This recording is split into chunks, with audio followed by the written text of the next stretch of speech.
Hoje, dia 21 de outubro, é uma grande alegria para mim estar com vocês no centésima terceira edição do nosso Café Filosófico com o tema Nietzsche e a literatura.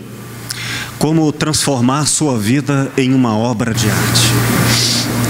Conosco está o querido professor Eduardo Carli de Moraes, que é filósofo pela USP, comunicador social pela Unesp e mestre em filosofia e professor do IFG. Ele tem um trabalho de cultura aqui em Goiânia e ele também vai falar um pouco sobre a sua casa de vidro. E é um grande especialista em Nietzsche. Quero convidá-lo para se apresentar e com ele vamos bater um papo sobre o tema como transformar a sua vida em uma obra de arte com Nietzsche e a literatura. Boa noite a todos. Oi, boa noite a todos. Agradeço pela oportunidade que o Will me concedeu aqui. Terceira vez que estou no Café Filosófico. Na primeira vez a gente debateu Epicuro e a questão da felicidade. Depois, numa segunda ocasião, a gente debateu a banalidade do mal, né, o conceito da Hannah Arendt. E é com grande satisfação que eu estou aqui para conversar com vocês sobre essas relações de Nietzsche com a literatura. Eu acho que é um tema que muito me interessa. Eu já venho tentando decifrar os escritos nietzschianos há pelo menos uns 16 anos. É algo de um entusiasmo extra-universitário, inclusive, né? Eu não leio Nietzsche porque fui obrigado a isso por compromissos universitários ou para obtenção de diplomas, mas eu acho que Nietzsche serve para a nossa vida, de fato, e nos oferece uma oportunidade de pensar modos de existir diferentes dos hegemônicos, né? E acho que ele conseguiu chegar a uma filosofia tão ousada, né, propondo modos de existir tão novos, né, como aqueles dos espíritos livres, de que ele tanto fala, né, que eu acho super interessante na atualidade a gente pensar sobre isso, né, sobre a superação da atualidade, né, que é também um dos temas que Nietzsche nos coloca. E eu vou tentar comunicar para vocês um pouco da influência imensa que teve sobre o pensamento nietzschiano, dos escritores que ele leu, né, dos poetas que ele adorou, dos músicos também que ele se julgava muito próximo, né, da musicalidade, né? Enfim, vamos tentar colocar toda a potência nietzschiana em conexão com os artistas, né, já que ele é de fato considerado um filósofo artista. Ele realiza essa confluência entre o pensador e o criador, né? E nesse sentido ele nos inspira a fazer da nossa existência algo mais criativo do que meramente reativo ou passivo, né? Então eu vou tentar aqui convidar a todos a pensar a vida como criatividade, né? Como autopoiesis, que é também um conceito extremamente contemporâneo e que vai buscar nas fontes nietzschianas também um pouco dessa inspiração, né? Então, poiesis é uma frase importante aqui. Em nosso diálogo, eu quero já levantar algumas questões difíceis e necessárias. Nietzsche, você citou como característica sua, mas que convém a ele, a ousadia. Ele é um filósofo ousado, porque ao ser criativo, uma palavra que parece apenas agradável, também é desconfortante, porque ela tem o mesmo radical grego da palavra crise, isto é, o nível crítico como locução adjetiva implica em o máximo possível. Então, ser criativo meia boca é negar a própria crise. E no limite, isto é, no estado crítico, a crise não é um gozo, pura e simplesmente. É um limite que bordeja entre o prazer e a dor, a segurança e a insegurança, e o ato de criar é, portanto, um ato de enfrentamento dos limites da morte, nos níveis que não são fáceis de serem discutidos. Por isso, não serão didáticos, ao ponto de dizer Nietzsche é isto e aquilo, como se poderia falar de Aristóteles. Então, a primeira questão feita essa introdução é: Nietzsche é facilmente mal lido, facilmente encantador, pelo menos é muito repetido na boca popular, mas não é um autor fácil. Suas metáforas parecem fáceis ao senso comum. Como entender Nietzsche sendo um autor complexo, erudito e sem uma linearidade do pensamento? Que obras você sugeriria a todos como uma introdução a Nietzsche e desmascarando talvez essa visão facilitada e falsa de um artista criador? Eu acho que de fato Nietzsche é marcado por uma grande ousadia intelectual que seduz muita gente a tentar decifrar essa obra e tentar buscar nela também uma fonte viva para animar a nossa própria ousadia de reinventar a vida, né? Eu vejo muito Nietzsche como uma figura que, diante da crise do seu tempo, porque de fato ele achava que a Europa da segunda metade do século XIX estava vivenciando uma crise gigantesca, principalmente vinculada ao niilismo, né? E o Nietzsche tem a ousadia de se erguer e falar: precisamos superar o niilismo, não nos abandonar ao desânimo, né? À apatia da vontade. E ele queria, diante dessa crise, que ele julgava vinculada com a morte de Deus, né? A queda em descrédito das fés tradicionais na Europa do seu tempo, ele deseja reinventar a vida de um modo, de fato, muito ousado, muito polêmico, né? Ele disse, inclusive, frases famosas que viraram slogans por aí, que é preciso filosofar a marteladas, que ele não é um homem, mas ele é dinamite. Então, às vezes essas frases soam um pouco agressivas, ou mesmo, né, destrutivas, mas também vale dizer que o Nietzsche disse que só enquanto criadores é que temos o direito de destruir, né? Então ele sempre coloca essa noção de que uma certa dose de destruição, inclusive para ele, é interessante para abrir o terreno para novas formas de existência virem à tona, né? E com certeza, então, ele não é um autor fácil, porque eu acho que os textos dele são extremamente vividos, né? Ele não é um escritor cerebral, ele escreve com o corpo todo, né? E escreve inclusive com o sangue, que é uma frase que ele coloca na boca de Zaratustra, onde ele diz que de tudo que se escreve, ele aprecia o que foi escrito com o sangue, né? E é interessante, pesquisando para o Café Filosófico, eu descobri alguns dos principais autores que o Nietzsche gostava, né, de ler e que o inspiraram.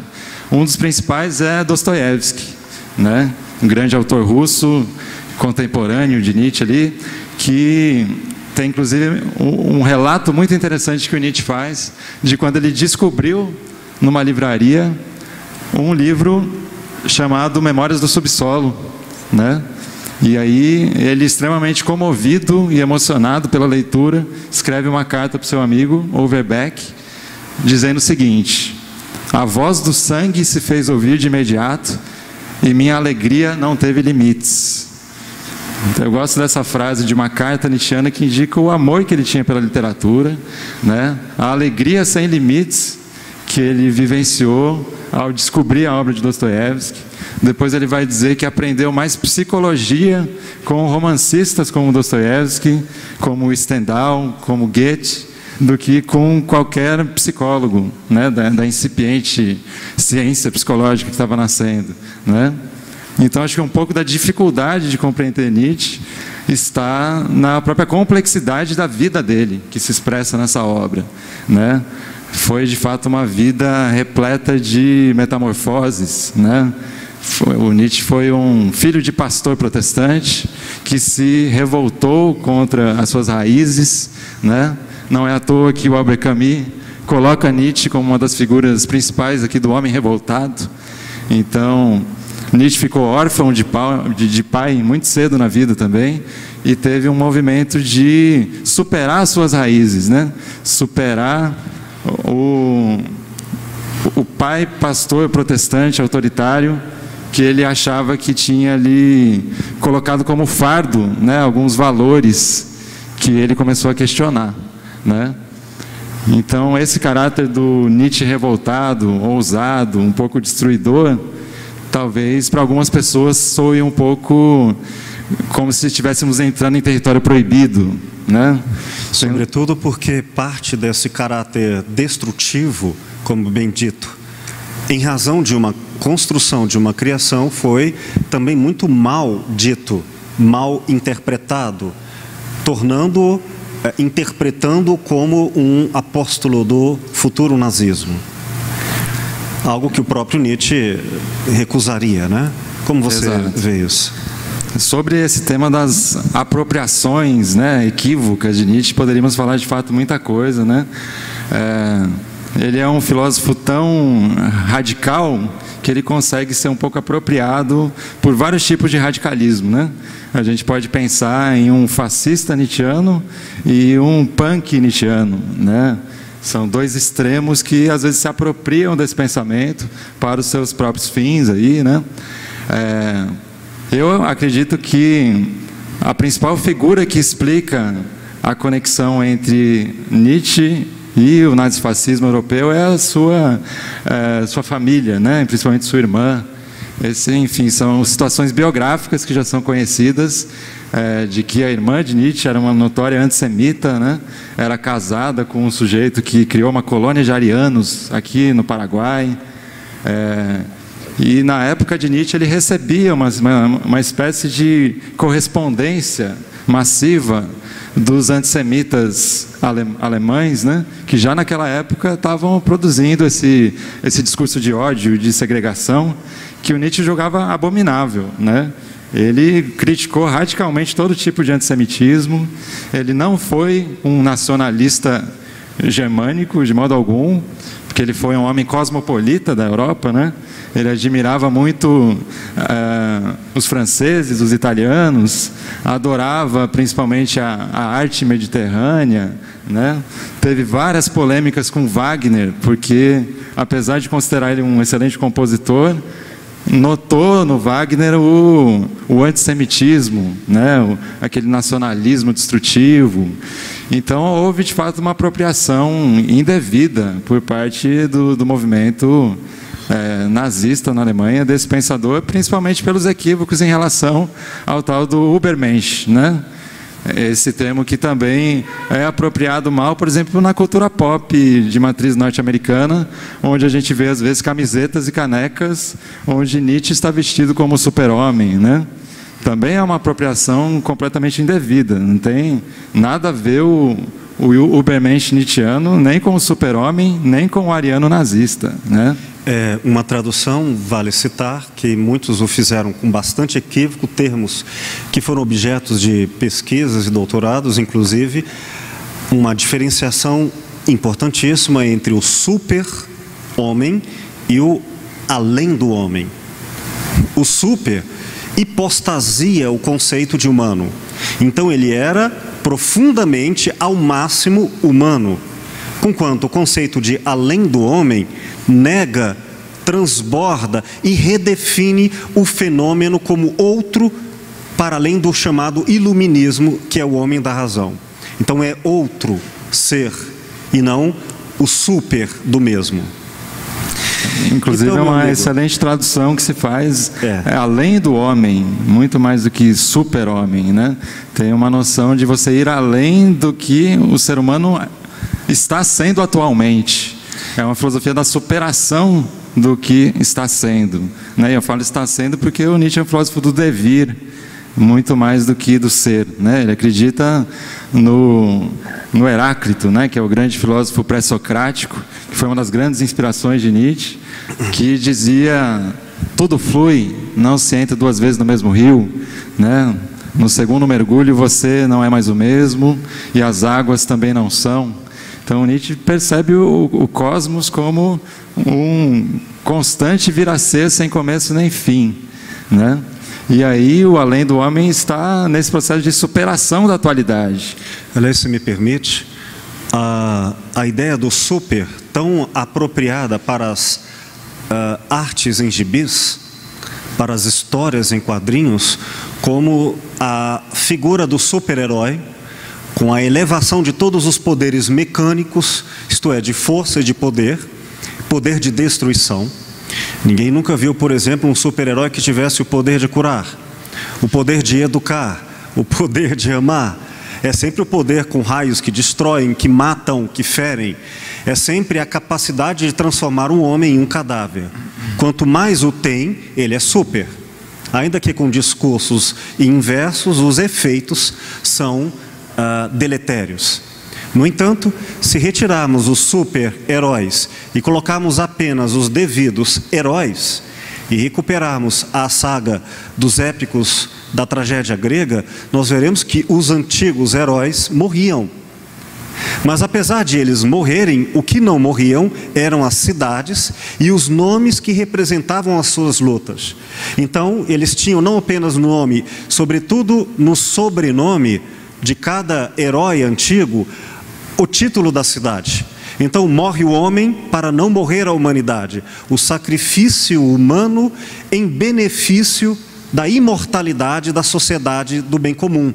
O contrário dos nossos super-heróis, que são imortais como indivíduos e é mortal toda a cultura e toda a cidade. Uma subversão de valores. É nesse sentido que Nietzsche não aceitaria um super-herói, apenas um herói. Mas um herói é aquele que eleva a sua vida à transcendência de si mesmo e paga o preço da vida com a própria morte. Vamos então nos aproximar disso, que é quase uma receita de bolo. Como transformar a sua vida em uma obra de arte? Então, o Will citou a questão da transcendência de si mesmo, né? Eu costumo dizer que, na verdade, o Nietzsche é um filósofo da imanência radical, né? Mas eu acho que nesse mundo da imanência radical, o sujeito tem pelo menos um grau de liberdade para que ele possa superar a sua atual condição e fluir, né, rumo a um estado, digamos, superior, né, ou mais evoluído. Nietzsche, é claro, polemizou com o evolucionismo da sua época, teve brigas com Darwin e Spencer, né? Também para falar sobre a transformação da nossa vida em obra de arte, temos que tomar cuidado com interpretações evolucionistas, né, que também não são comuns ao Nietzsche, e contra todas essas apropriações indevidas que foram feitas aí por movimentos autoritários, né? Inclusive se cita que durante a Primeira Guerra Mundial, os soldados alemães no fronte estavam com Assim Falava Zaratustra em dezenas de milhares de cópias, né? Então, eu acho que isso é uma interpretação talvez errada do que Nietzsche quis dizer com o Übermensch, né? Com além da humanidade, né? E na minha concepção, você ir além, né, transcender a sua condição atual, tem a ver com você assumir uma certa autonomia como ente criativo, né? Porque a filosofia de Nietzsche ela é muito crítica de todos os comportamentos de reatividade, de ressentimento ou de mera destrutividade, né? Que é o que ele chama de niilismo, né? Os niilistas dessa época, e que o Dostoiévski coloca muito nos seus livros, né? Tinha um pouco essa paixão pela destruição, mas sem um plano de reconstrução, né? E aí, fazendo essas pesquisas para expor o vínculo entre Nietzsche e alguns escritores, eu fui cada vez notando quais são os paradigmas, os modelos do além do homem que Nietzsche tem. Muitos deles são escritores, de fato, que Nietzsche adorou, né? Então, por exemplo, tem um pesquisador brasileiro que escreveu essa obra, ele se chama Rogério Miranda de Almeida, sobre Nietzsche e Freud, e ele fala que uma das grandes inspirações para o conceito de além do homem vem do autor Goethe, né, que é o escritor do Fausto, dos Sofrimentos de Jovem Werther, né? Foi um colosso da cultura alemã na sua época, um homem muito cosmopolita, né? Então, partindo dos textos das cartas e do que Nietzsche diz para os seus amigos, se coloca o artista, escritor, Goethe, como a encarnação do além do homem. Seria uma espécie de exemplo histórico de alguém que o Nietzsche olhava e falava: pô, está aqui o Ubermensch em carne viva, o Goethe. E por quê?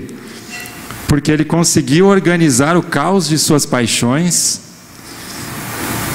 compreendendo que o seu ser individual estava inextricavelmente envolto na totalidade do cosmos. Isso é interessante. Uma característica do além do homem é quando você consegue se perceber como parte do cosmos. E isso está muito claro na figura do Zaratustra, né? Que é, enfim, esse grande personagem nietzschiano, né? Acho que se fôssemos colocar o Nietzsche na história da literatura, o Assim Falava Zaratustra estaria lá como uma grande obra-prima, né? Onde ele projeta essa figura do espírito livre, né? do sujeito que conseguiu ir além do homem, numa espécie de profeta que ao mesmo tempo é um parodista, né? E que visa explicar os segredos do cosmos, né? Porque os discursos de Zaratustra são sobre o eterno retorno, né? São uma negação da nossa noção usual, pelo menos nos monoteísmos ocidentais aqui, da Gênesis, né? Da criação do nada, né? Desse ato divino que decreta que as coisas comecem, né? E que decreta Adão e Eva já nascem prontos, né? Então, no Zaratustra você tem alguém que pensa ter superado uma mitologia que ele julga que na sua época já está em crise, né? Então, o Nietzsche ele quer uma renovação da sua cultura, e para isso ele vai buscar nas fontes gregas também, né? Quando você está citando aí o Goethe, nós podemos ver um exemplo do além do homem em que há momentos diferentes, não apenas um único grande literato. Em sua primeira clássica obra, O Sofrimento do Jovem Werther, nós falamos de uma literatura que levou muitos jovens ao suicídio pela impotência de encarar as frustrações. Não imagino que esta seja a figura que representaria para Nietzsche o além do homem, mas sim aquela que se refaz após essa literatura e a capacidade de soerguimento de qualquer um, não menos de Goethe, para reescrever Fausto. Este sim, que enfrenta o demônio e é capaz de ficar acima de qualquer subjugação, sobretudo da figura máxima do poder demoníaco. Seria algo assim? Um segundo Goethe? Ou um Goethe renascido? Bom, eu acho que a relação de Nietzsche com Goethe passa um pouco por essa admiração que ele tinha pelas obras, claro, mas eu acho que vai muito além dela, acho que vai por uma veneração pela vida que Goethe levou, né? Que foi uma vida de abertura ao conhecimento com toda a diversidade, né, humana da sua época. E acho que é isso que fica muito exposto nas obras, que é muito também o combate do ser humano com essas forças demoníacas que você fala. Eu prefiro falar com a presença do mal no mundo, né? Em especial a presença em larga escala de injustiças, né? De opressões. Então, muitos autores dizem que você não compreende Nietzsche se você não passar antes pela escola de Dostoiévski, de Goethe, né, de Heine, que também era um outro autor que ele adorava, né, que são autores que tematizam essa presença massiva do mal no mundo, né, e as respostas, às vezes, um pouco desesperadas dos seres humanos a isso, né, porque o niilismo, para Nietzsche, ele se disseminou, né, de um modo que agora é preciso curar a cultura com algo novo. É preciso a ousadia de propor um caminho, inclusive utópico, né? Porque eu acho que o além do homem nietzschiano tem um componente utópico. E aí, então, como transformar a sua vida em obra de arte como Goethe fez, né? Como figuras como Heine fizeram, né? O principal, eu acho que é o seguinte, falar que para Nietzsche não se trata de viver jamais para aniquilar a diferença do outro, né? Que é o que o fascismo propõe. Ele fala na transformação de si, né? Na autopoiesis de alguém que está em busca de se melhorar, né? Alguém que consegue fazer a sua autocrítica e não estar sendo mais tão limitado quanto foi, né? Então eu acho que ele é um filósofo dessa autossuperação humana. E aí tem uma autora brasileira que eu gosto muito, que tratou disso com muita clareza, né? E que é um livro introdutório excelente, que é Nietzsche, Vida como Obra de Arte, que é uma obra da Rosa Dias, né? E aí ela vai dizer qual que é a essência da sabedoria para Nietzsche, né? O que o além do homem conquista ao superar o seu atual estado é a capacidade que ele diz de amor ao destino, né? A síntese da sabedoria para Nietzsche está nas duas palavras em latim, amor fati, né? E aí a Rosa Dias diz o seguinte: essa sabedoria da imanência, né? Porque o Nietzsche rompe com a transcendência, ele não acredita no Deus ou no paraíso transcendente, né? Ele está nesse cosmos aqui, em plena imanência, né? Como Spinoza. E a Rosa Dias diz que sua sabedoria consiste em um mundo sem Deus, sacralizá-lo como poiesis. O que quer dizer isso? Então Nietzsche, que muitas vezes é acusado de ser um ateu destruidor, o anticristo, como ele mesmo se colocou, então ele está praticando uma sacralização do mundo como poiesis.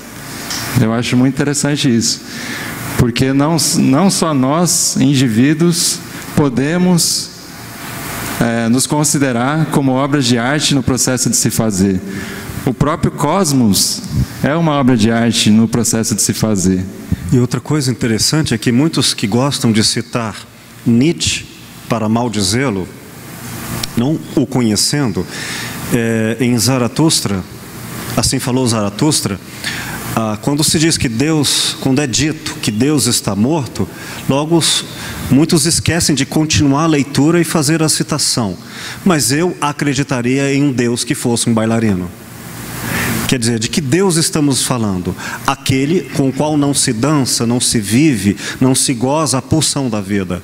Um Deus que diminui essa potência, e não outro, que é aquele cultivado na cultura grega clássica, a que eu me referia na época da tragédia, o quinto século antes de Cristo, no qual é um Deus da guerra, não da destruição, mas daquele que se prepara para a guerra.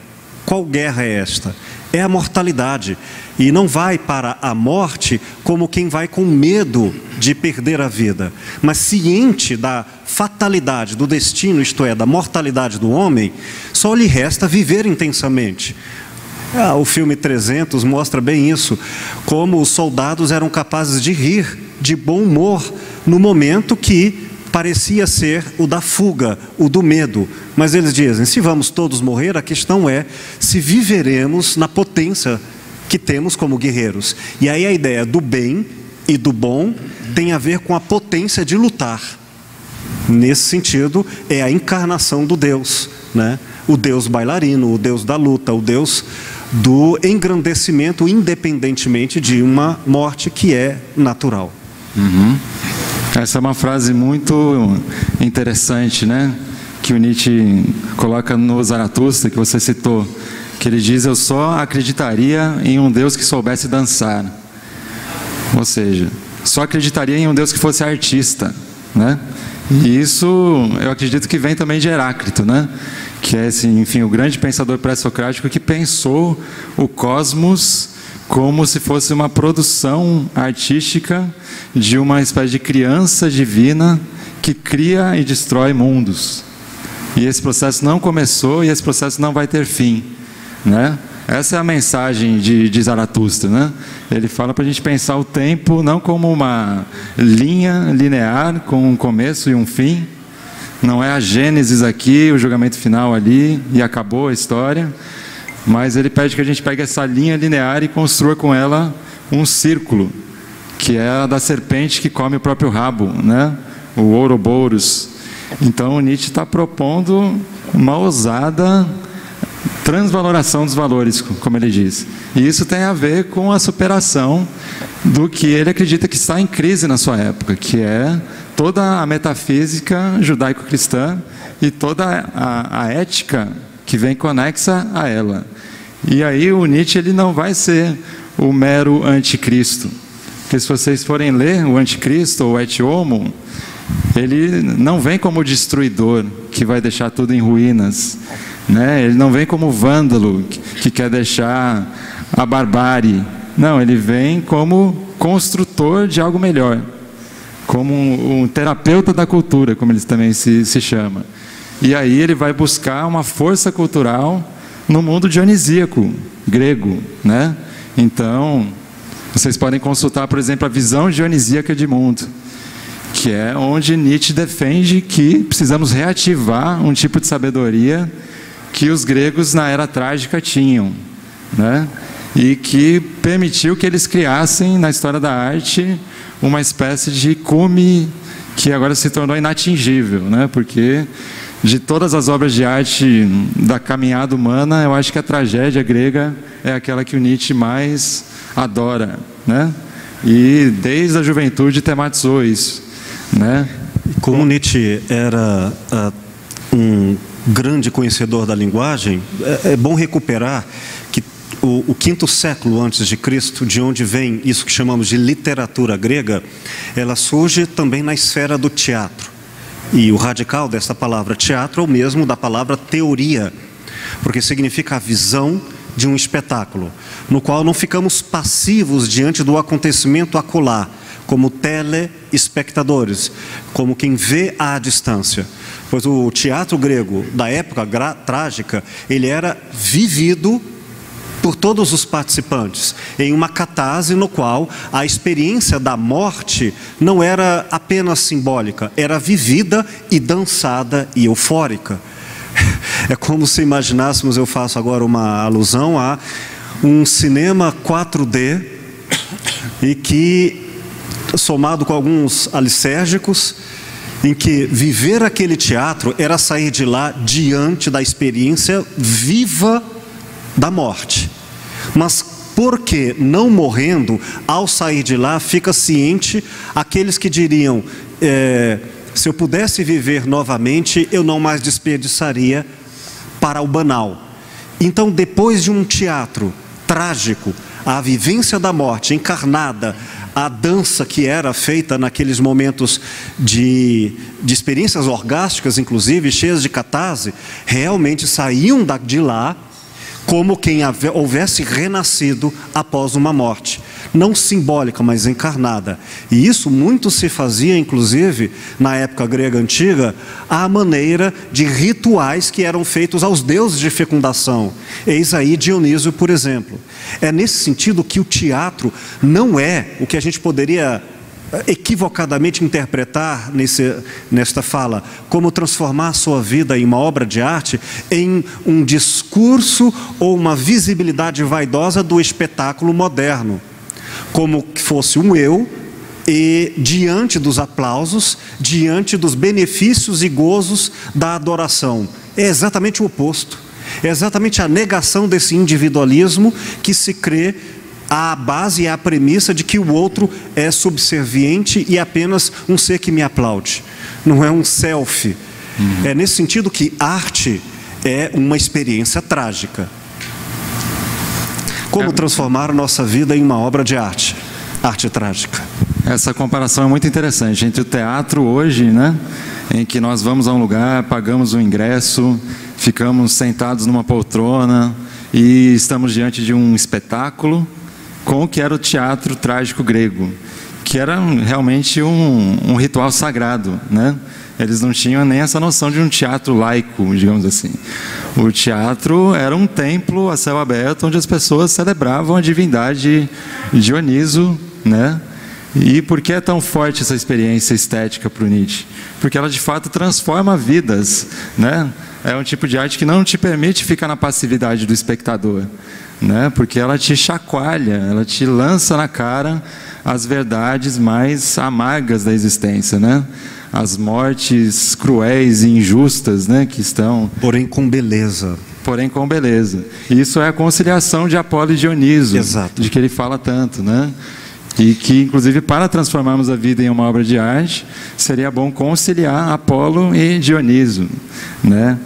É o que ele diz sobre o Goethe. Ele deu ordem ao caos de suas paixões. Isso. E se viu como um ser inextricavelmente ligado ao cosmos.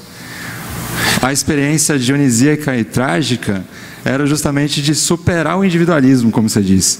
É uma espécie de quebra do seu ego, né, do seu ego racional, que te separa do outro, né, e que te faz viver num certo isolamento, porque o impulso dionisíaco ele te leva para o comunitário, para o comunal, né, para uma espécie de êxtase coletivo, né, onde a racionalidade acaba perdendo o seu valor hegemônico na filosofia, né, e dá lugar às potências telúricas da vida, né, da terra.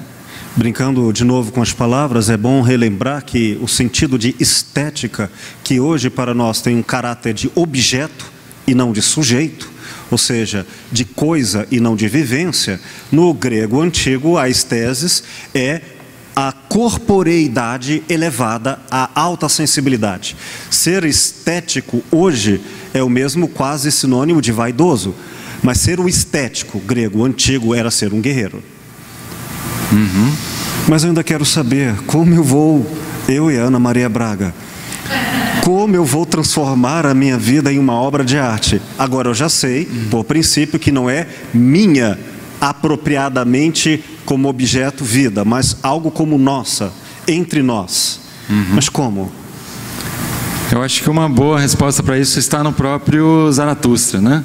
Se vocês pegarem o livro para ler, ele começa com um discurso muito citado, debatido, decifrado, que se chama As Três Metamorfoses do Espírito, né? Onde o Nietzsche mostra o excelente escritor que ele é, né? Porque ele usa, ao invés de conceitos, porque nós na filosofia estamos acostumados a essa hegemonia da razão, né? E a usar conceitos abstratos, né? Como, sei lá, o imperativo categórico kantiano. O Nietzsche ele subverte isso, porque ele não vai usar uma teia de conceitos, ele vai usar uma teia de metáforas, né? Ele vai falar que o espírito que começa como um camelo, carregando um peso no deserto, ele precisa se transformar em um leão. Esse leão se caracteriza pelo eu quero, pela vontade que se afirma, né? Esse leão no deserto vai ter um combate épico com um dragão que se chama Tu Deves, que é uma espécie de encarnação do moralismo, da imposição de valores hegemônicos. E aí, se o leão conseguir vencer esse dragão do Tu Deves, a última metamorfose do espírito é ele se transformar numa criança. E a criança é o símbolo justamente de alguém criativo, criador, que superou o seu temor diante desse dragão que nos aterroriza, com as suas regras, suas normas, sua promessa de repressão, ou sua promessa de danação, que é ainda pior, né? Então aí tem um ensinamento nietzschiano que não se veicula com conceitos, é uma teia de metáforas, e com essas evocações de animais, né?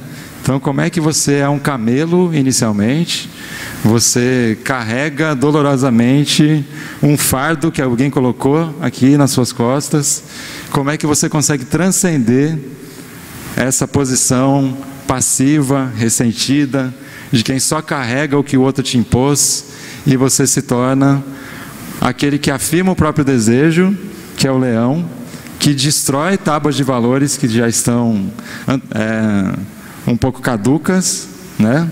E como você, no fim do processo, se transforma no Criador, no ser criativo, que se percebe no cosmos, mas como um ser autônomo, atuante, e que tem como função também criar novos valores, né? Inclusive propor para a humanidade a superação da sua atualidade. Porque o Nietzsche também conheceu uma época de violência tremenda, né? Ele foi contemporâneo da guerra entre Prússia e França. Ele foi ferido em campo de batalha. Ele viu a ascensão do antissemitismo europeu. Então ele tinha razões para querer a superação da humanidade de que ele foi contemporâneo, né? Você fala no termo aí, transcendência da própria condição passiva, e é nesse sentido que eu recuperei a substituição do termo e conceito de super-herói para o herói trágico, né?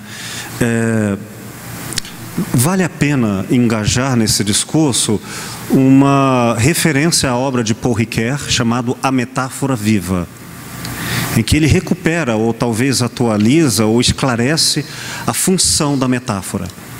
Sobretudo em tempos em que o academicismo corrompeu o conceito, que é o sentido grego de conceber, a ideia que Sócrates utiliza do conceito como a lembrança da mãe, que era uma parteira e que dava à luz pessoas, e ele deveria, Sócrates, dar à luz ideias.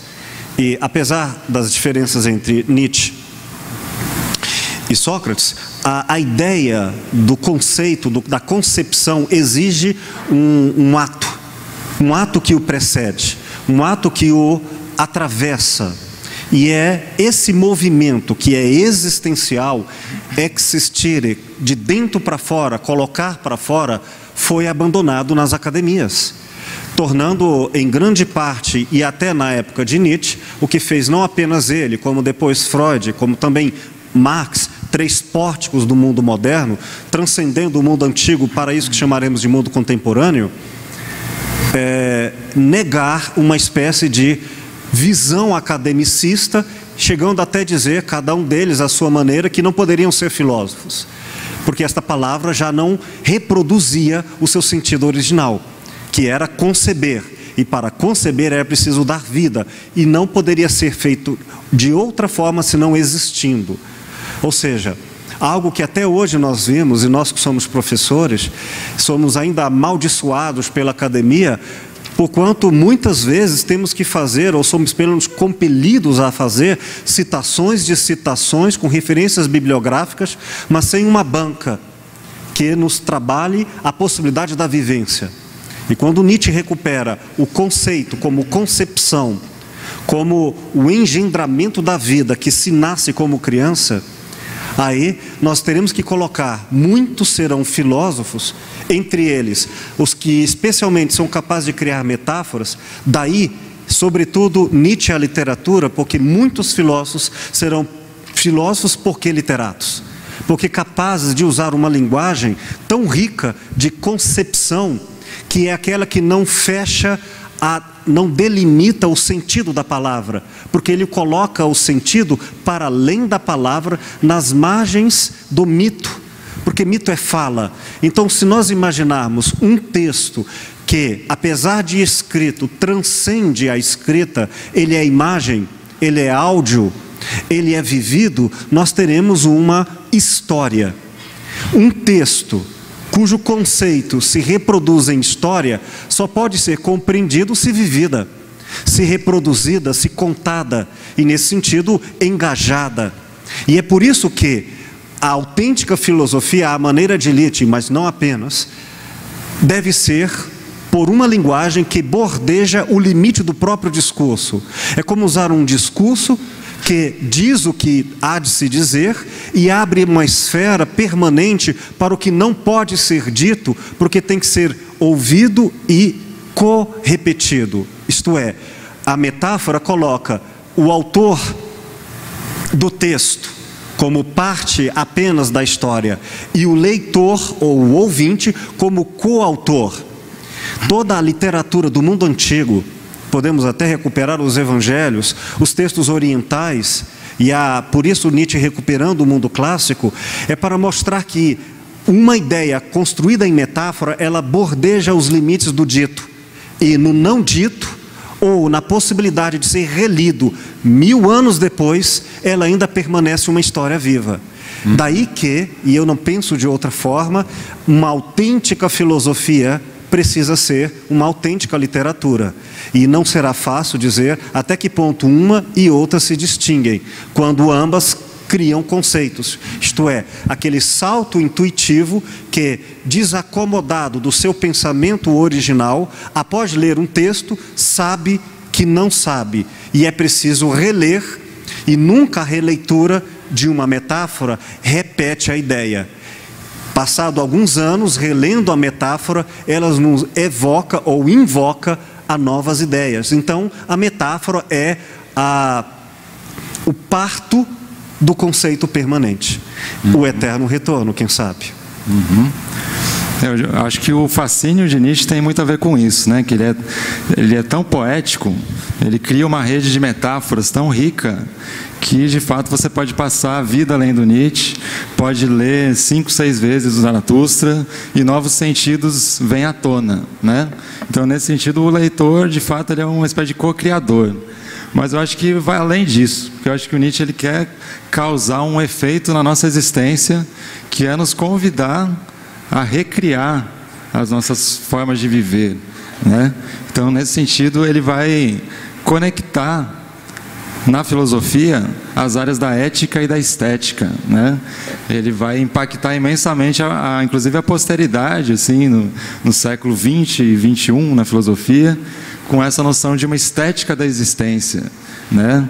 Então, você tem figuras como Deleuze, Onfray, Foucault, Jaspers, Albert Camus.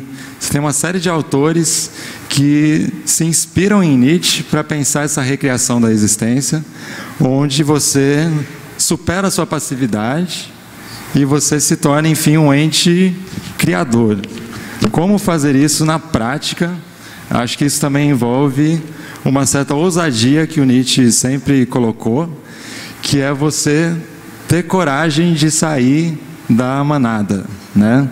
Ou seja, muitas vezes aparece na obra nietzschiana uma crítica ao espírito de rebanho, né? As pessoas que aderem demais aos valores de um certo grupo, não são capazes de fazer a crítica da ideologia dominante nesse grupo, e que assim elas acabam se limitando, colocando correntes em seus próprios pés, né?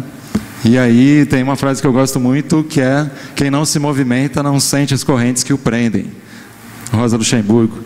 Então, Nietzsche ele quer agir com a sua obra, quebrando correntes que impedem as pessoas de superar o seu estado atual, né?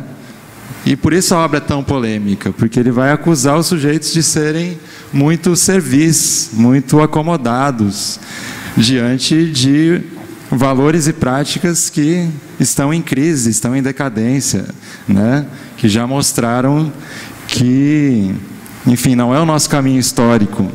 E, por exemplo, pela via da criminalização de um certo grupo social, né? Como era o antissemitismo alemão já naquela época, né?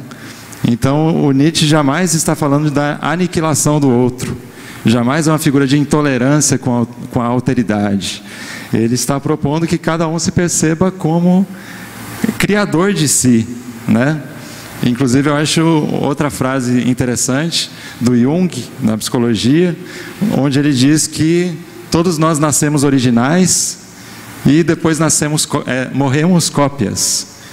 Ou seja, tem um processo onde a nossa originalidade, nossa autenticidade vai sendo perdida, principalmente por uma adesão à crítica a ideologias dominantes, a um espírito de manada muito gregário, né? Então tem um elemento desse leão de que fala o Zaratustra, que é romper com o rebanho, que é aceitar o destino de ovelha negra, né? Porque é possível que os maiores espíritos criadores sejam de fato ovelhas negras, como Rita Lee, né? E aí é muito interessante que você começa a se pensar não como vítima da existência, mas como alguém que se apropriou da própria vida, né? Então tem uma comparação que se faz, que é viver esculpindo a si mesmo, né? Há um livro que é destinado a ensinar filosofia nas escolas, Ética e Cidadania, Os Caminhos da Filosofia, Silvio Galo, onde ele tem um capítulo devotado à estética da existência, onde ele fala que, segundo Nietzsche, o que significa? O que é essa arte de viver? Daí ele diz: trata-se de encarar a vida como uma matéria-prima na qual nós vamos imprimindo as formas, esculpindo os contornos, tal como o escultor Michelangelo fez com sua pedra de mármore. Então aí tem mais uma metáfora, né? A vida é o nosso mármore e a melhor maneira de honrá-lo é infundindo-lhe as formas que deseja a nossa criatividade, né? Então nós somos co-criadores das nossas vidas, né? E não devemos desperdiçar essa oportunidade de exercer essa liberdade autopoética, né? Que é fazer de nossa existência algo que nunca antes houve, né? Tem um pouco essa noção de construir uma singularidade irrepetível, né? Então, se você pensar em certos dançarinos, escritores, cineastas, pintores, escultores, músicos, eles são de fato aqueles que percebem a própria vida deles como criação contínua, né? E que acabam também vivendo existências que são elas mesmas admiráveis como obras de arte, né? Ainda tratando dessa questão, o que você diria, professor Eduardo, sobre o falseamento da arte, como disse, citando muitos que se apresentam como artistas, mas acabaram sendo engambelados e vaidosos, fazendo da arte uma exposição e não uma criação de si mesmos. E aí ela se subverte, ao invés de ser uma produção de vida, se torna objeto de consumo, né? Uhum. Exatamente. Como nós produzir temos a autêntica arte? O artista, acho que na contemporaneidade tem muito essa dificuldade de existir fora dos mercados, né? Então ele acaba às vezes se vendo como produtor de obras culturais que tem que ter um valor em capital, caso contrário ele não sobreviva. E a arte autêntica, segundo Nietzsche, ela tem muito mais a ver com a produção de uma existência criativa, onde as obras são frutos. Ele também gosta de falar dessa metáfora da árvore, né? Ele diz: todos os meus livros são como frutos dessa árvore que eu sou, né? Não são frutos só da minha razão, são frutos do meu corpo por inteiro, de todas as energias que o animam, né? Não escrevi meus livros para lucrar com eles. Inclusive Nietzsche vai morrer praticamente desconhecido, a não ser por alguns eruditos europeus, né, e alguns amigos. Um homem que vai morrer isolado, né, sem fama, vilipendiado, né, mal compreendido. Então Nietzsche não foi um artista que tivesse se preocupado em criar uma obra cultural mercadológica, mas sim pensar como fazemos para viver com mais arte, né? O que significa isso? Eu acho que tem a ver com dedicar-se com todas as suas forças de vontade a existir de maneira mais criativa do que reativa, né? Mais ativa do que passiva, mais afirmativa do que negativa, né? Então o Nietzsche ele resume a sabedoria dionisíaca, né, que ele está propondo para a sociedade do seu tempo com essa expressão amor fati, né? E inclusive recentemente tem um estudo muito interessante que coloca uma das grandes escritoras brasileiras, que é Clarice Lispector, em conexão com Nietzsche. Os dois seriam dois mestres na arte de viver amando a existência com tudo que ela contém, né? Porque amor ao destino significa você ser capaz de dizer sim a tudo que a vida tem de problemático, né? A todos os conflitos que existem, a todas as angústias, né? A tudo aquilo que é dilacerante, tudo aquilo que é um pouco intragável, tudo que é amargo no cálice da vida, você tem que dizer sim a isso, porque é só assim que você se torna um criador. Aquele que permanece na manada, né, e quer ser idêntico aos outros do rebanho, né? Aquele que não tem a capacidade crítica de ver que os valores hegemônicos estão conduzindo ao abismo, né? E aquele que se pensa somente como passivo consumidor de arte, esse nunca vai se tornar um ente criador, né? E para o Nietzsche, de fato, os gregos vão ser a fonte de uma espécie de reanimação da nossa existência, né? Porque esse conceito de vontade de potência de Nietzsche tem muito a ver com o poder que a arte tem sobre o ser humano, né? Ele acha que a tragédia grega, ela é uma forma de arte tão incrível, porque ao mesmo tempo que ela revela as verdades amargas da nossa existência, ela consegue te dar ânimo para enfrentar, né? Ele acha que a arte tem que ser um tônico para o nosso ânimo, né? Deve fortalecer o que ele chama de pessimismo dos fortes, que é uma capacidade de amar a existência exatamente como ela é, com tudo que ela tem de horrível na condição dos mortais. E Nietzsche passou uma vida extremamente dolorosa, né? Como um doente crônico, como um professor que teve que abandonar o seu métier, aposentado por invalidez, né? Que sofreu imensas desilusões amorosas. Lu Salomé, enfim, um dos grandes amores de sua vida. E então teve uma existência extremamente dolorosa e de certo modo trágica, mas ele diz, mesmo com toda essa dor, eu, como um discípulo de Dioniso, soube dizer sim a isso e quis ensinar esse sim a todos. Então, só para terminar, eu gostaria de ler uma poesia de Lu Salomé, né? Ela foi uma das figuras mais importantes na vida de Nietzsche. Vocês têm uma das fotografias mais famosas dele, é essa aqui, onde a Lu Salomé está numa espécie de carroça, segurando um chicote, e Nietzsche e Poré, os dois amigos, estão aqui posando como se fossem cavalos, né? É uma foto que o Nietzsche julgava muito cômica, né? Foi um momento palhaço aqui como fotógrafo. E é importante na vida de Nietzsche essa mulher por várias razões. Primeiro, porque ele propôs casamento 2 vezes a ela e foi rejeitado ambas as vezes, né? Mas ele também se inspirou muitíssimo na vida e na obra da Lu, que foi uma escritora, foi uma poeta, foi uma dramaturga, depois se tornou uma psicanalista, famosa na Europa toda, né? E Nietzsche considerava ela uma das grandes artistas que ele já tinha conhecido. Adorava esse poema que eu vou ler para vocês, que se chama Hino à Vida, né? E Nietzsche, que também era um músico, né? Tocava piano, fazia suas composições. A única obra musical que ele mandou publicar na vida é uma versão em piano para o Hino à Vida de Lu Salomé. Ele achava que isso aqui era o resumo da sabedoria, né? Que, enfim, se pudermos resumir a sabedoria em 2 palavras, amor fati, podemos resumir o amor fati nessas palavras de Lu Salomé. Tão certo quanto o amigo ama o amigo, também te amo, vida enigma.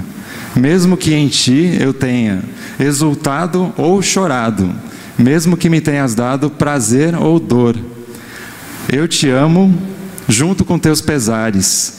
E mesmo que me devas destruir, vou me desprender de teus braços, como o amigo se despede do peito amigo. Com toda a força te abraço. Deixa tuas chamas me inflamarem, deixa-me ainda no ardor da luta sondar mais fundo o teu enigma. Ser, pensar milênios, fecha-me em teus braços. Se já não tens felicidade para me dar, muito bem, dai-me o teu tormento. Esse é o Hino à Vida, onde o Nietzsche encontrava o resumo da sabedoria. Você ser capaz de se dirigir à vida, você sabe que ela é transitória, sabe que ela vai te matar um dia, sabe que ela é enigmática e cheia de contradições, mas ainda assim você a abraça até o fim. E aí tem essa consumação trágica, né? Se você não tem mais felicidade para me dar, ó vida enigma, tudo bem, me dê o seu tormento. Prefiro viver na dor e criando na dor do que o nada.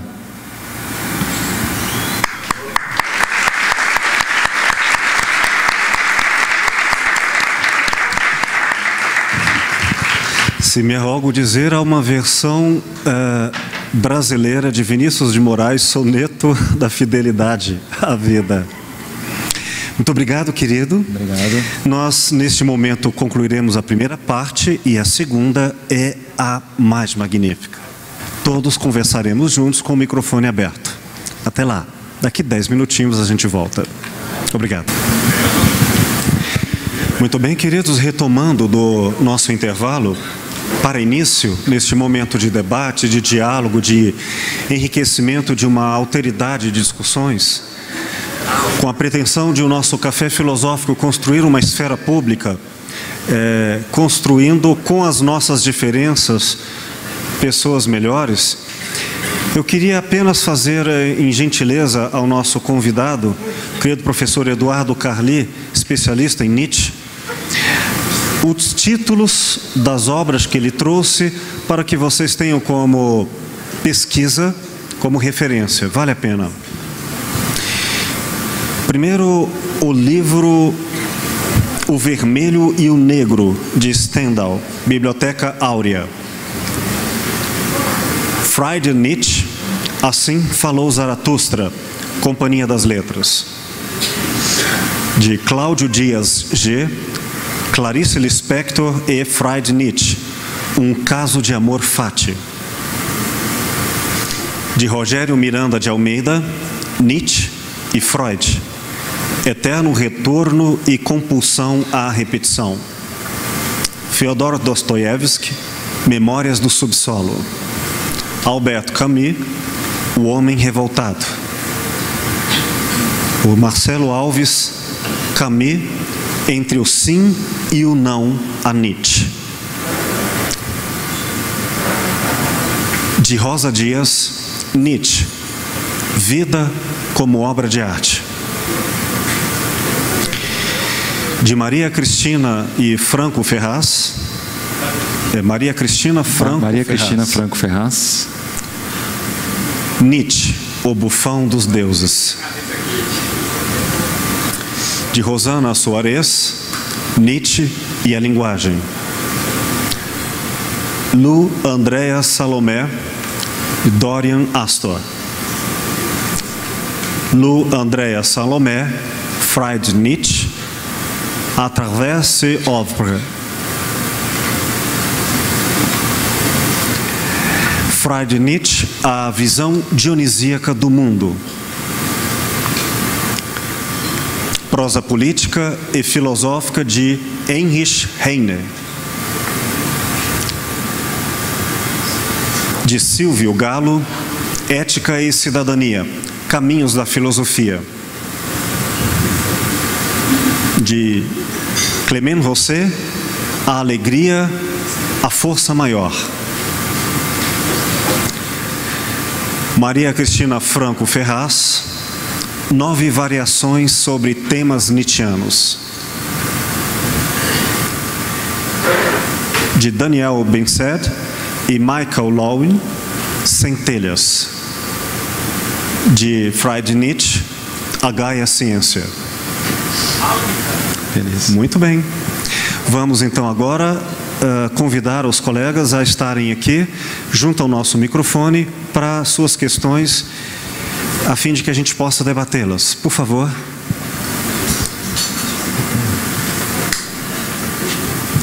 Boa noite, sou Rodolfo. Queria parabenizar pelo tema. Falar sobre Nietzsche é sempre muito bem-vindo.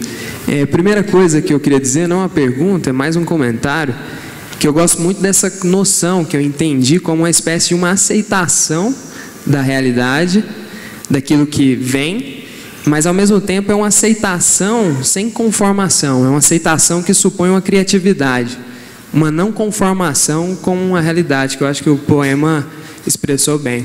Então eu gosto muito disso. Em um certo momento você disse que Nietzsche aceita, ou pelo menos propõe uma espécie de aceitação do destino. Qual que seria essa ideia de destino do Nietzsche? E eu acho que também toda a fala ficou muito focada, eu acho isso muito rico, na potência da vida, numa certa potência criativa, e eu fiquei também pensando qual que é a ideia de Nietzsche sobre morte. O que ele vai pensar sobre a morte também? Falou-se muito de vida, e eu acho que isso é uma característica dele, a negação, etc., de toda a transcendência judaico-cristã. Mas o que ele pensa da morte? Obrigado. A pergunta, para brincar, é depois que ele morreu ou ainda antes? Mais alguém, por gentileza? Aproveitando. Boa tarde. Tem que ajustar. É só abaixar, Não precisa nem mexer aí, não. É só abaixar. Ah, sim, beleza. Primeiro, boa tarde. Parabéns aqui para o espaço, né? No domingo à tarde, o pessoal aqui interessado em filosofia, em pensamento, né? Eduardo Carli, que é um meu amigo assim de longa data. Muito bom ver você nos dando essa aula sobre Nietzsche, que é um autor que nos inspira tanto, né? Que me inspira tanto, pelo menos. Mas eu vou fazer um pequeno comentário aqui sobre uma questão e espero ouvir suas considerações sobre a questão sobre em que medida esse pensamento artístico, estético de Nietzsche se relaciona com as suas ideias políticas. É um campo um tanto quanto espinhoso, eu diria, né? Eu digo isso considerando algumas questões, porque já apareceu aqui essa ideia de como que os nazistas se apropriaram indevidamente ou de uma maneira talvez equivocada ou oportunista das ideias do Nietzsche, considerando que a irmã dele também se envolveu com isso e tal. Eu faço essa questão sobre as ideias políticas do Nietzsche e o nazismo, considerando, por exemplo, as ideias de um autor alemão, judeu do século XX, Walter Benjamin, e que era um grande leitor de Nietzsche. Benjamin definiu o fascismo como estetização da política. A estética é tão importante no fascismo porque a forma é às vezes mais importante que o conteúdo. Vários líderes fascistas se portavam como artistas, né? A maneira de falar, a maneira de se portar publicamente. Então, e mais uma observação, né, sobre a questão do Nietzsche e o nazismo. É interessante perceber que a Lu Salomé foi perseguida pelos nazistas, ela que era uma grande inspiradora do Nietzsche, e o Heidegger, que foi um reitor nazista, digamos assim. No entanto, há registros de que os cursos que o Heidegger deu sobre Nietzsche foram vigiados pela SS e que na interpretação do Heidegger sobre Nietzsche teria indicações de uma crítica ao nazismo. E eu, particularmente, enquanto leitor, percebo a crítica do Nietzsche à moral do rebanho, pode ser lida como uma crítica àquela massificação da multidão subserviente, né, no fascismo ou no nazismo. O Foucault, inclusive, ele faz uma entrevista que ele fala da importância do pensamento de Nietzsche, Marx e um outro autor que eu esqueci agora, Nietzsche, Marx e Freud, para poder colocar em colapso a verdade na modernidade, né? Porque eles romperiam com a ideia de profundidade, uma ideia que teria uma verdade profunda. A gente só tem a superfície. No Marx com a ideia de ideologia, no Freud com o inconsciente e o Nietzsche com a discussão dele sobre a moral e ética. Por fim, é isso aí, sabe? É um comentário geral. Quero que você fale sobre isso, ainda mais num momento de tanta crise no mundo e no Brasil, numa crise da democracia. E o Nietzsche era um crítico da democracia e do socialismo também, né? Além do bem e do mal, por exemplo, ele faz várias críticas a Rousseau, a Revolução Francesa, né? Então, como que o Nietzsche, que às vezes é um tanto quanto aristocrático, né? O que o Nietzsche teria a dizer sobre o Brasil de hoje? Resumindo, é isso. Desculpa. Essa eu quero ouvir. Ele votaria em quem? Ou ele votaria em branco? Por favor, querido. Boa noite a todos, prezados professores, excelentíssimos professores, né? Eu sou Maria Amélia. Então, professor Eduardo, permita-me discordar sem criar polêmica. é o seguinte: não vejo Nietzsche como um revoltado. Para mim, Nietzsche foi um rebelde, porque o revoltado, ele simplesmente se revolta numa crise existencialista ou emocional, sei lá. O rebelde, ele, além de se rebelar, ele é um revolucionário, um renovador. Então, o rebelde traz algo novo. Ele transvalora, e Nietzsche transvalorizou os valores no seu maravilhoso livro. Outra coisa que eu gostaria de colocar seria o seguinte: a questão dele se rebelar contra os valores instituídos. Tanto que ele nos escreve na genealogia da moral que moral não tem uma origem, a não ser da classe dominante. Criou-se o conceito de moral para nos manipular, nos escravizar. E Nietzsche realmente quis mostrar que o espírito livre é aquele que ele vai além, né? O super-homem que vai além do homem, ele vai além e se liberta de todos esses valores que nos escravizam, inclusive religioso, que não se tocou ainda. E não é à toa que no livro dele, o Anticristo, ele disse: o Evangelho morreu na cruz. Morreu com Cristo. Daí houve todo um desvirtuamento da verdadeira espiritualidade. Daí a religião foi feita para nos escravizar. E Nietzsche coloca isso perfeitamente. É isso que eu gostaria de colocar. Obrigada.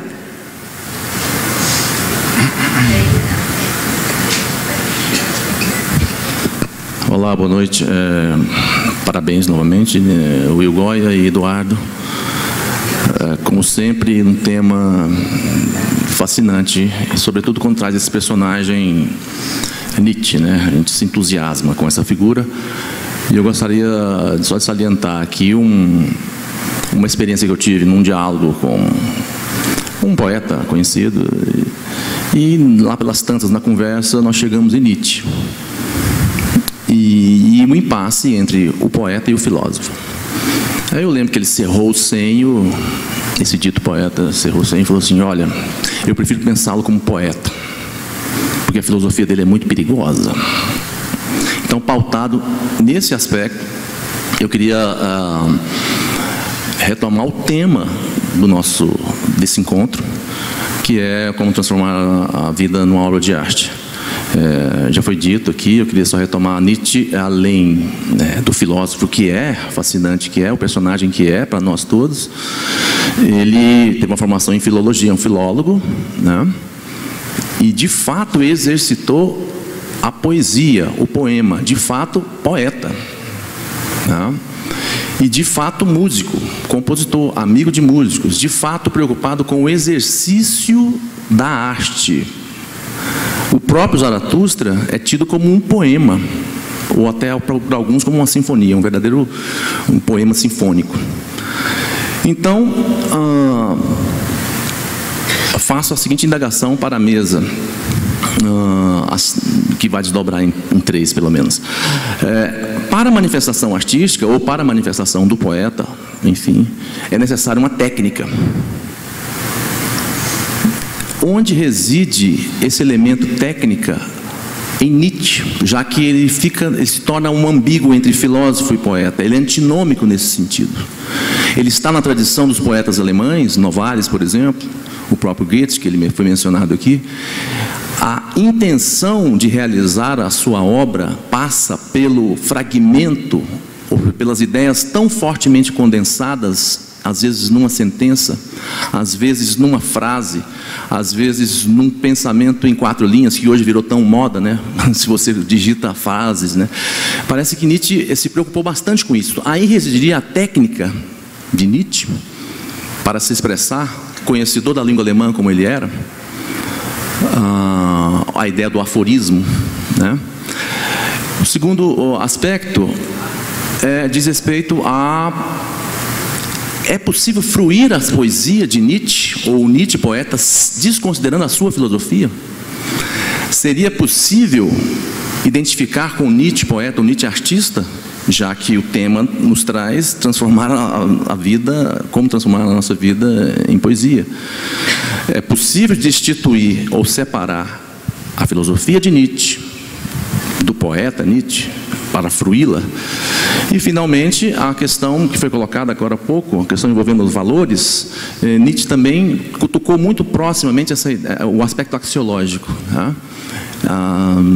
Onde residiria nesse aspecto da vida transformada em obra de arte, já que a subjetividade está presente, intensamente presente.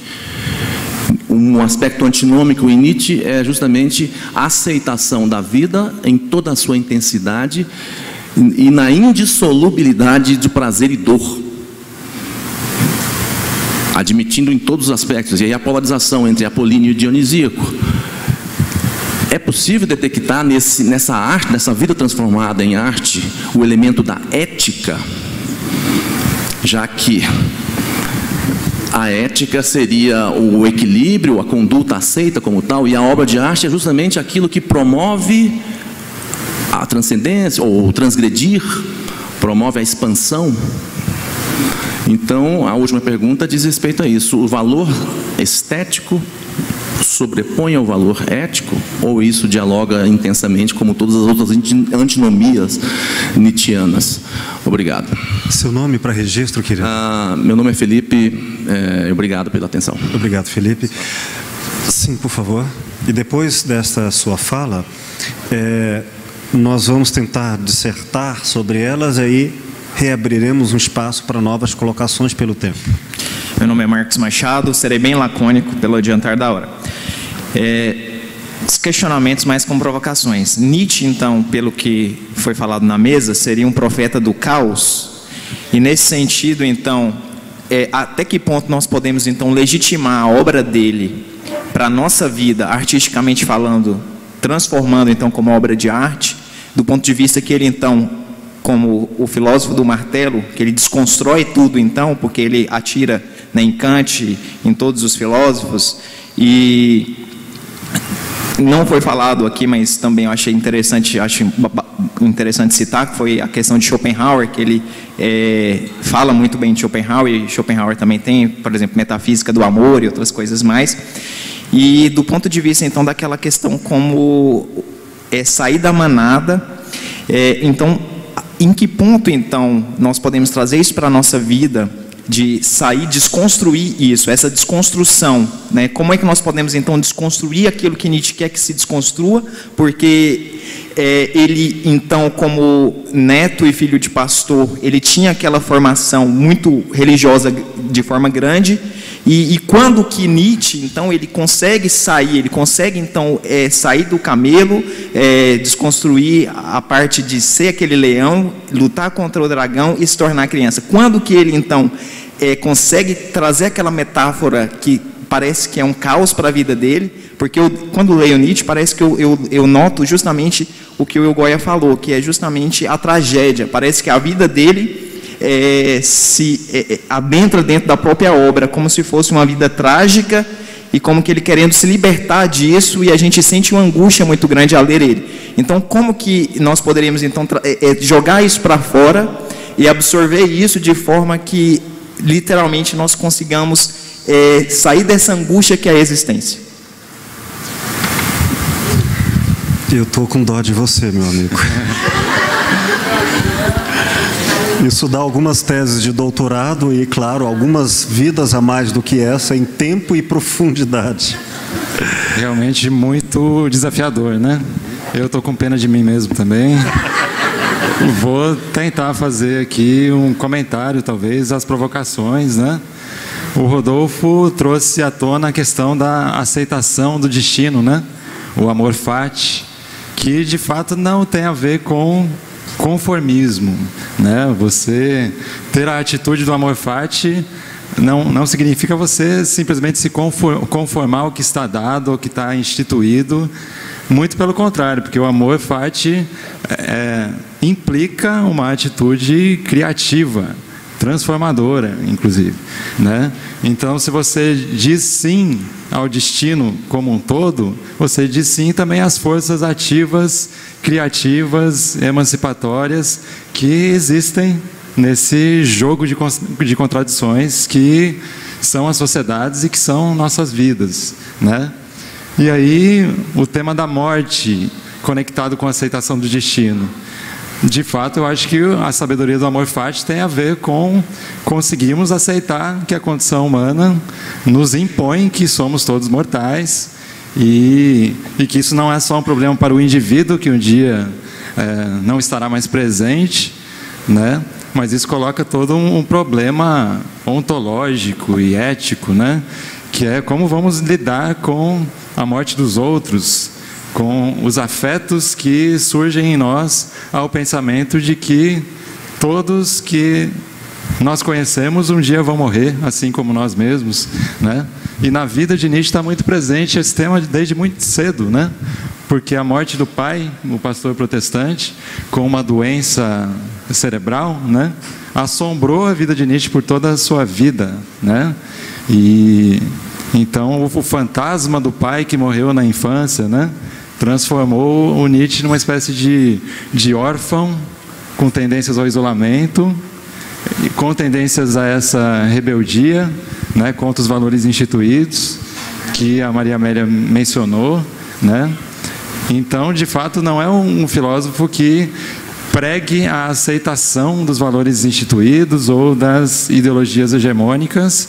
O amor fati, para mim, não tem nada a ver com conformismo político. É o que ele mais critica naquele que adere à manada, né? E que não é capaz de passar pela escola da suspeita, que é a filosofia como ele sustenta, né? Então, eu vejo Nietzsche como um cara que quer aceitar o que a existência tem de inelutável, né? Que é a nossa condição mortal, mas ele diz sim a um mundo que é repleto de criatividade, de renovação e de fluxo, né? Que é a grande lição heraclitiana. Então a morte faz parte de um fluxo. Se me permite, é bom sempre relembrar que o sentido da palavra trágico nos dias de hoje é uma maldição, é uma reclamação, é uma espécie de falência e depressiva, mas não era no seu sentido grego, antigo, original. Porque ali, trágico quer dizer a fatalidade em sua excelência e não em sua falência. Trágico significa elevado ao máximo. Os grandes escritores, os maiores escritores trágicos gregos, é bom lembrar que eram grandes militares, eram grandes generais de sua época. Portanto, quando escreviam as tragédias, havendo a morte no final, não era para denunciar uma espécie de falência ao final, mas ao contrário, posto que a morte está aí, só nos resta a vida ou o abandono. Mas não é dado o abandono ao guerreiro. A ideia famosa que todos conhecem do Édipo, o rei, em que ele não tem como fugir ao seu destino, significa ninguém há de fugir à morte. Isso significa que só resta vida, mas não como diminutivo, não como limite, e sim como potência. Por isso, tragédia é um cântico à vida. Por isso, tragédia é vivida como poesia, como exaltação, dança e experiência da vida. Morte não é o fim da vida, para Nietzsche. Não é a oposição, a negação da vida. Morte é a anunciação da vida em seu máximo. Vou tentar então agora encarar as provocações do Diego de Moraes sobre as ideias políticas de Nietzsche, né? Que é um tema extremamente polêmico, né? E eu acho que eu consigo conectar com aquilo que a Maria Amélia falou, né? No livro O Homem Revoltado, o Camus coloca Nietzsche presente na galeria desses grandes revoltados, né? E você sugere que ele talvez fosse um revolucionário. Eu tenho minhas dúvidas, assim. Um rebelde. Eu acho que se nós avaliarmos Nietzsche com as ferramentas, por exemplo, do materialismo histórico marxiano, ele não se qualifica como revolucionário. Ele não tem um pensamento ali de tomada dos meios de produção, para que uma classe derrube outra da hegemonia social. A renovação que ele propõe tem muito mais a ver com, acho que, o âmbito da cultura, né? E o âmbito da produção de existências outras, né? Mas, de fato, as opiniões políticas de Nietzsche têm a ver com um certo aristocratismo, né? Um certo elitismo. Como o Diego mencionou, ele não foi, de modo algum, favorável aos movimentos e partidos socialistas de sua época, e também foi um grande crítico das democracias liberais, burguesas e tal. E ele é, inclusive, descrito na esquerda, né? Alguns autores marxistas o colocam como uma espécie de ideólogo da burguesia imperialista, né? Vocês podem ler o Lukács, por exemplo, que é um grande filósofo marxista, né, que vai fazer acusações horrorosas ao Nietzsche, num livro chamado Assalto à Razão, falando que ele disseminou o irracionalismo e que depois os fascistas vão se aproveitar desse irracionalismo, né?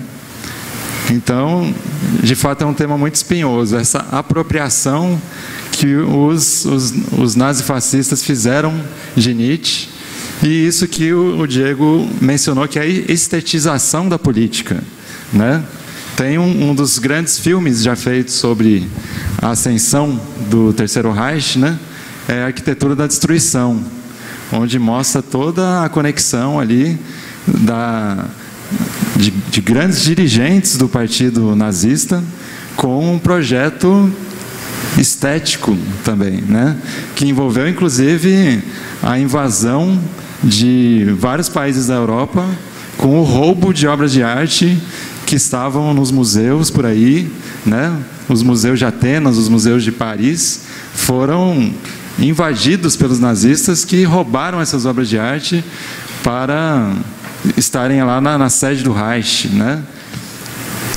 Eu acho que não existe na obra de Nietzsche nada que autorize isso, em especial porque o mito que propulsiona ali o nazifascismo é a noção do ariano, né? É o mito do arianismo. Então, eu acho que a proposta deles tinha a ver com higienismo, né? Com uma espécie de purificação biológica, né, da humanidade, uma depuração desses elementos que eles consideravam quase como pragas sociais, né? Não só os judeus, a gente sabe que ciganos, né, comunistas, pessoas com deficiências, né? O morticínio foi muito além do antissemitismo, né? Mas eu creio que o Nietzsche jamais iria assinar embaixo ou ser cúmplice do horror nazifascista, como o Heidegger infelizmente foi, né? E eu me baseio nisso também na obra da Maria Cristina Franco Ferraz, que é uma grande estudiosa de Nietzsche. O Bufão dos Deuses revela todas as críticas que ele fez aos antissemitas da época, todas as críticas que ele fez ao nacionalismo germânico, né? E tem inclusive uma noção que ela traz de que para Nietzsche o seu ideal de ser humano não tem nada a ver com pureza racial, muito menos com um purismo intelectual ou cultural.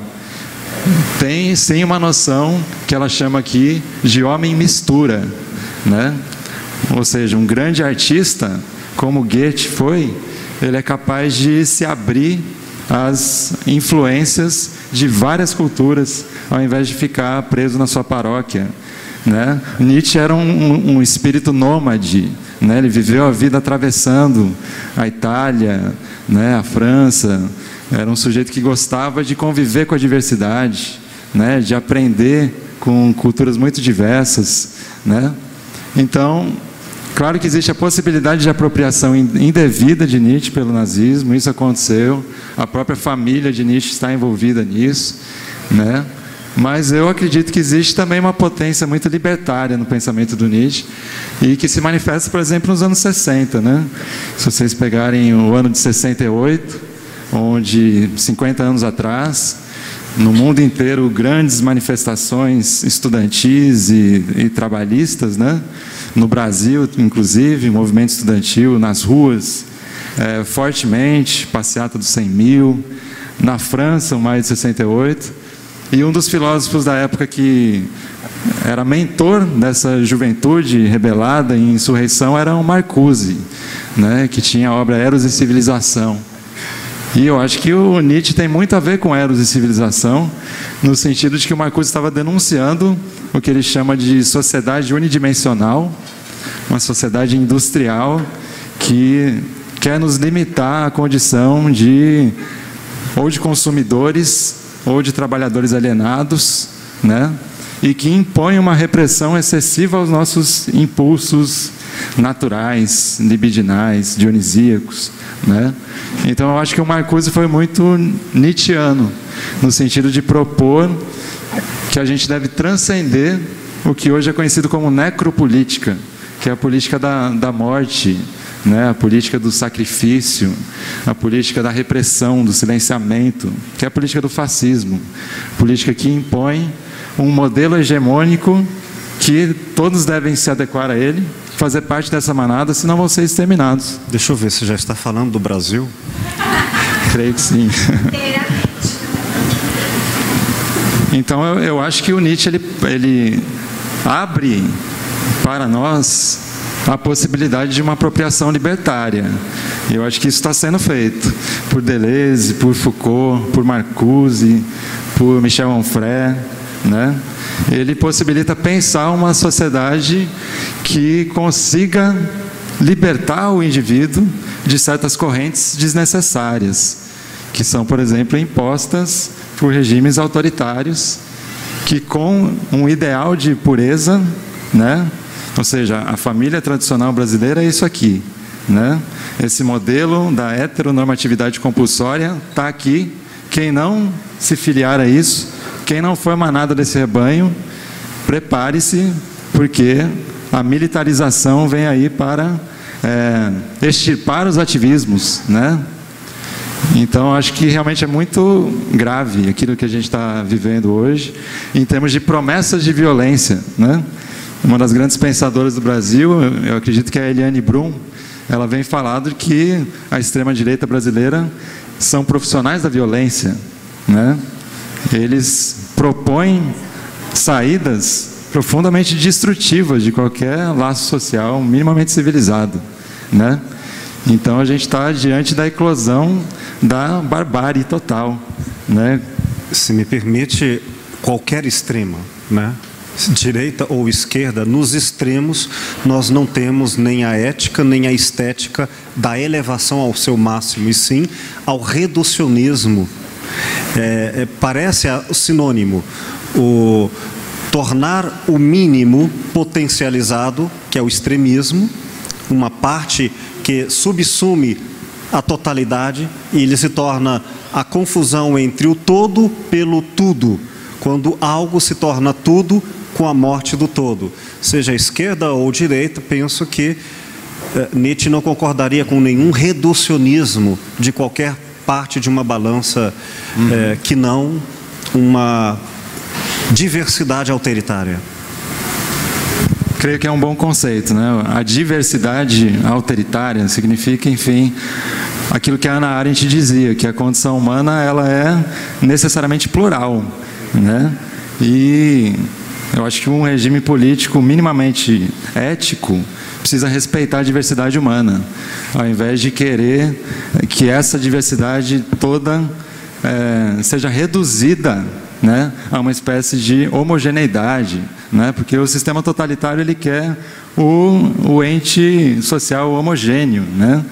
Os déspotas totalitários eles querem reinar sobre a manada de ovelhas todas brancas, e quando surge uma ovelha negra, extermínio, basicamente, né? É tratado como uma praga quando você tem uma ovelha negra, né? Mas eu creio que Nietzsche foi de certo modo um extremista, né? E acho que é por essa razão que o Camus dedica tantas páginas do Homem Revoltado a ele, né? Porque a transvaloração ela tem a ver com a transgressão, tem a ver com uma certa insolência, desse cidadão Nietzsche, né, que ousou dizer: olha, Deus está morto, vamos rever os nossos conceitos religiosos, nossos conceitos éticos, né? A pessoa tem que ser muito ousada e muito insolente para falar: vocês devem começar a transgredir os dogmas judaico-cristãos, né? Vocês devem pensar num outro sentido para a vida, que não seja você tentar ganhar um ticket de acesso ao paraíso depois de você morrer, através do alto sacrifício constante das suas vontades e energias, né? Então, de fato, eu acho que politicamente ele age no âmbito da cultura, principalmente, né? Propondo que os valores instituídos, a tábua de valores morais hegemônica, ela merece ser superada, até pelos frutos, né? A gente pode julgar a nossa civilização pelos seus frutos. E na época de Nietzsche, esses frutos eram a guerra, né? O desentendimento, a hecatombe dos imperialismos em choque. Porque o Nietzsche já viu uma Europa que já prenunciava a Primeira Guerra Mundial. Ele viu a Guerra Franco-Prussiana, a Comuna de Paris, a intensificação da luta de classes, né? Mas na sua obra, de fato, eu não vejo a postura de um revolucionário, porque eu vejo uma pessoa muito solitária e isolada, uma pessoa que não participou de movimentos sociais, não se filiou a nenhum partido político e que, de fato, viveu uma vida de um sujeito que gostava do cume dos montes, né?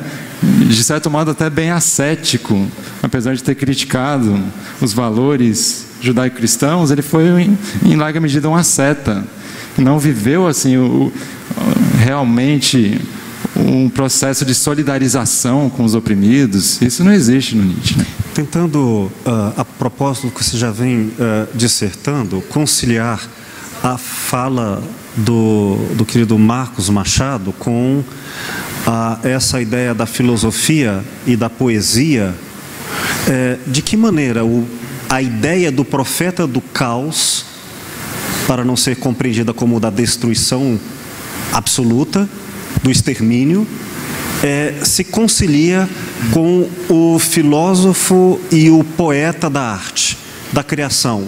Ele é o profeta do caos e da criação, dissertando já a propósito do que fala sobre o que os colegas perguntaram. Uhum. Não sei se eu chamaria o Nietzsche de um profeta do caos. Eu acho que ele fez um diagnóstico do caos que ele já encontrou no seu tempo, né? Mas eu não vejo o Zaratustra como alguém que venha propor tornar a nossa sociedade ainda mais caótica, né? Eu acho que, pelo contrário, ele traz uma proposta que é, inclusive, utópica, no sentido que a gente compreende hoje, de um outro mundo possível, né? Onde a gente teria, de fato, uma cultura libertada do dogmatismo, né? Porque eu acho que ele foi um grande crítico desses dogmas enrijecidos, né? Que servem como correntes para o ser humano também, né? Nesse seu devir outro, né? Então, acho que o que o Zaratustra está profetizando, talvez, é que gerações vindouras, aqueles que ainda não nasceram, né, um dia poderão ser espíritos livres que vão saber acessar essa fonte vital cósmica, né, que é o próprio universo no seu processo criativo. Porque eu acho que o Nietzsche vê a capacidade da gente se tornar artista e tornar a vida uma obra de arte como uma reconexão com o cosmos na sua imanência. Eu acho que ele tem uma espiritualidade que não é essa espiritualidade que a gente está acostumado, da transcendência, né, do Deus ou do paraíso transcendente. Mas ele tem sim uma mística da imanência, né? E, na minha perspectiva, o Zaratustra está convidando a isso.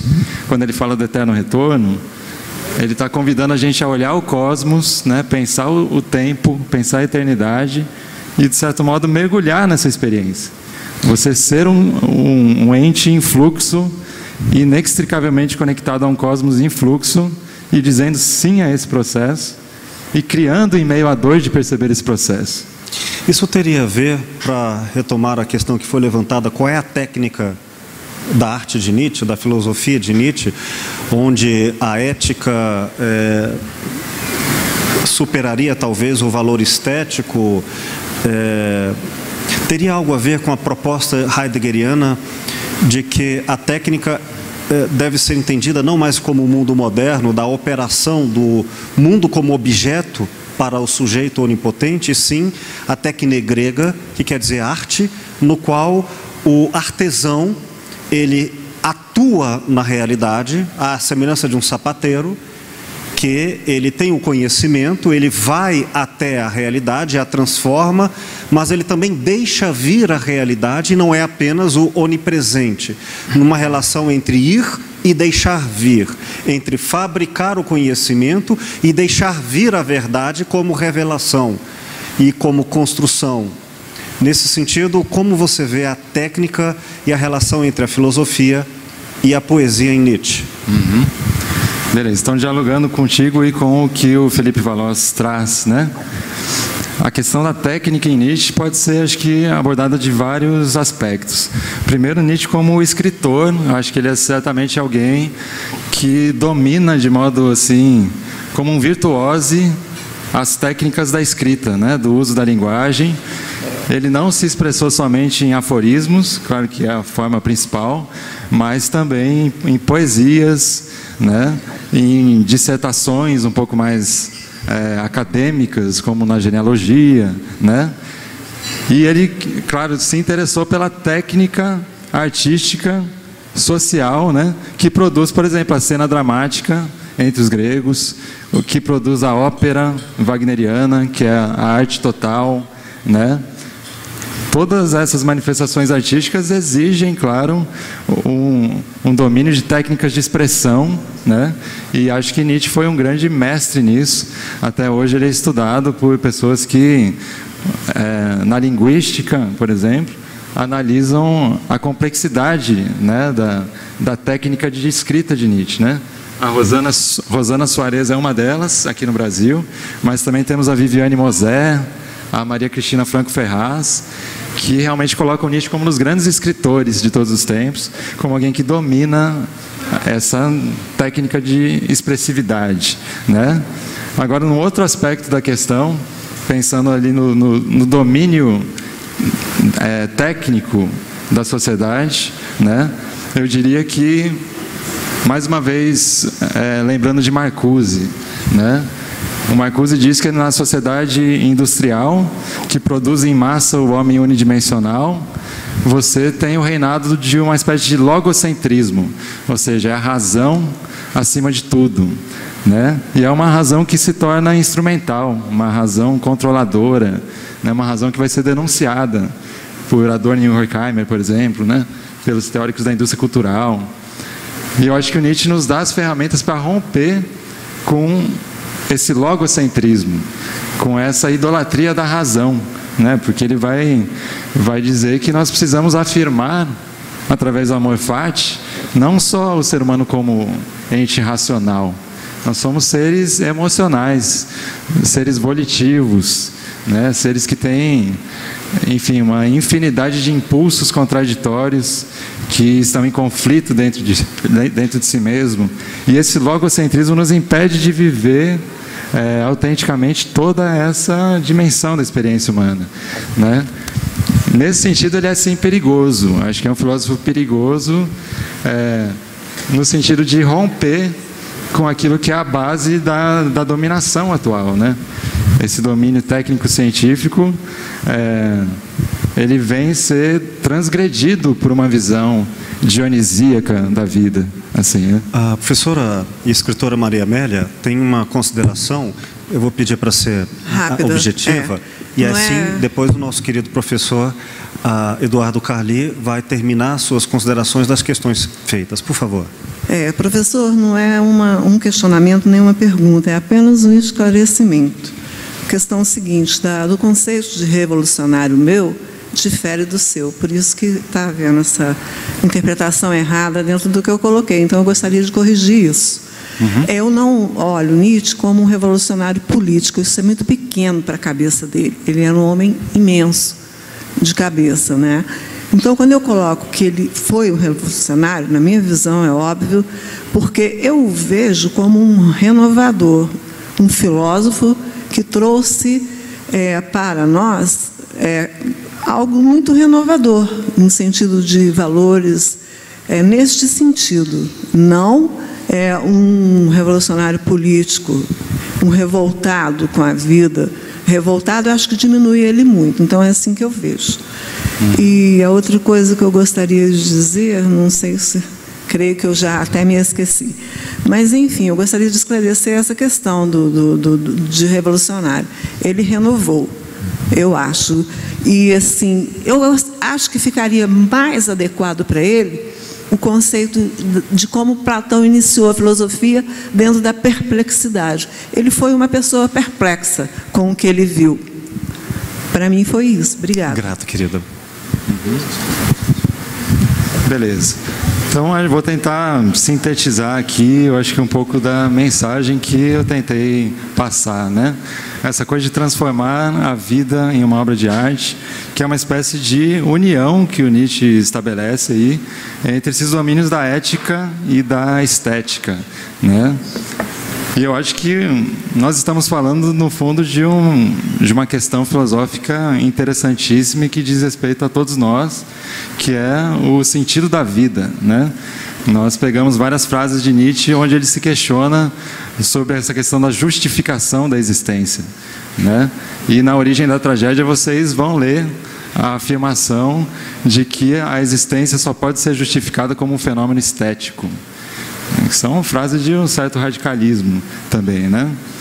E eu acho que tudo isso se conecta diretamente com Nietzsche, filósofo, que de fato tinha uma certa sabedoria, né? E essa sabedoria tinha conexão com a inclusão do processo criativo, artístico, na nossa existência de modo muito orgânico, né? Então, eu gosto de uma frase do Eduardo Galeano, né, que é o grande escritor uruguaio, que ele descreve o ser humano como uma criatura sente-pensante. Ele está rompendo com a noção de homem racional, né, que está nessa definição aristotélica do ser humano, né? Então, o ser humano tem que se pensar como uma totalidade sente-pensante, né? Ele é sentimento e ele é pensamento. Ele tem que dizer sim ao que ele é por completo, né?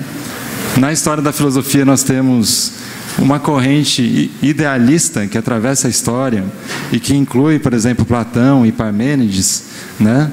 Que tende a fazer, digamos, apologia de uma existência onde todo o domínio da aparência sensível e todo o domínio do nosso corpo, com os nossos sentidos, é considerada como de menos valor, né? Há uma desvalorização que o idealismo opera em relação à nossa sensibilidade e ao nosso próprio corpo sente-pensante, né? Então, nesse sentido, Nietzsche vem para superar esse logocentrismo e vem propor, enfim, um sujeito libertado, né? Libertado dessas correntes de valores instituídos, de ideologias hegemônicas. O espírito livre tem que ter a coragem de se distanciar do rebanho, de fazer experimentos consigo mesmo e com os outros que o transformam, né? Acho que nesse sentido o nosso filósofo artista Raul Seixas expressou isso muito bem em Metamorfose Ambulante. Acho que o espírito livre nietzschiano é isso. Ele é nômade e criador através do seu nomadismo, né?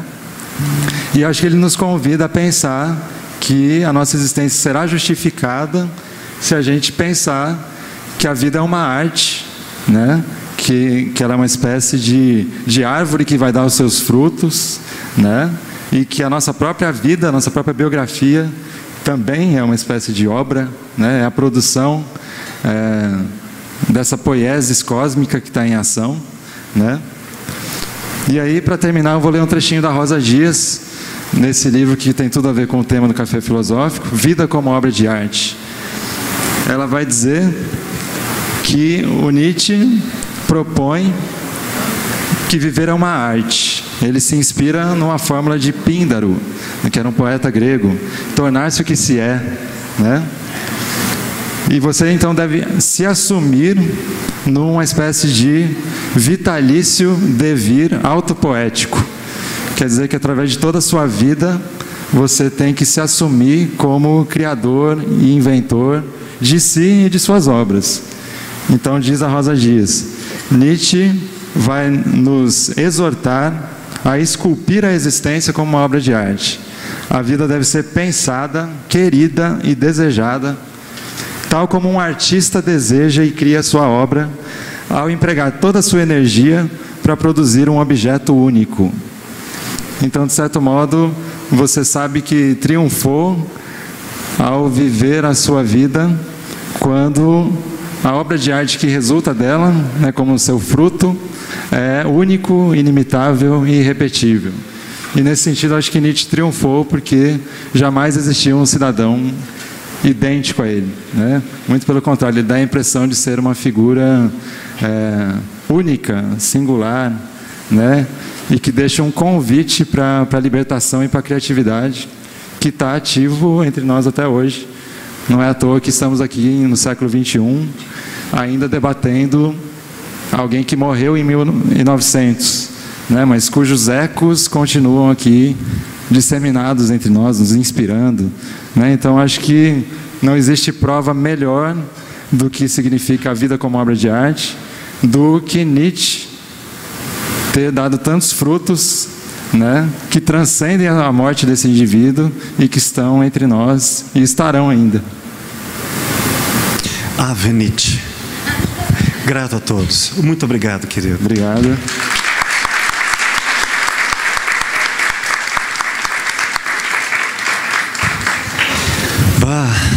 Gostaram? Nietzsche e a literatura, como transformar sua vida em uma obra de arte.